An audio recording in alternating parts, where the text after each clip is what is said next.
Le président turc ne fait pas dans la demi-mesure. Il l'a montré après le putsch raté du 15 juillet l'an dernier et il l'a rappelé hier à Istanbul lors des cérémonies pour le premier anniversaire du coup d'État.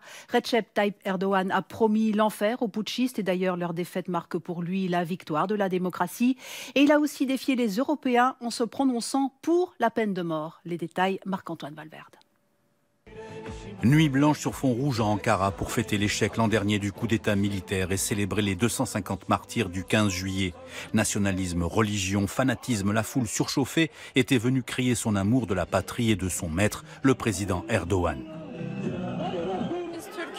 On est des Turcs et on commémore avec amour et respect nos martyrs et nos blessés. Si la Turquie entrait en guerre, nous serions toujours prêts au sacrifice. Là où Erdogan passe, la démocratie trépasse selon l'opposition turque. Le putsch manqué lui a permis d'installer un régime de répression politique dans le pays. La purge a touché tous les milieux. Armée, justice, police, éducation. Des milliers de personnes, comme les journalistes, ont fini en prison ou chassées de leur profession. Cette violence, le président turc la revendique et en promet toujours plus. Avant tout, nous arracherons la tête de ces traîtres. Désormais, présentons-les au tribunal avec un accoutrement unique, comme à Guantanamo, un uniforme unique. L'Europe aussi tire la sonnette d'alarme. Le président de la Commission européenne a exhorté la Turquie à respecter les valeurs démocratiques si elle veut entrer un jour dans l'Union européenne. Apparemment, Erdogan n'en a rien à faire. Sur la peine de mort, considérée par les Européens comme une ligne rouge à ne pas franchir, il a confirmé qu'il était prêt à l'appliquer.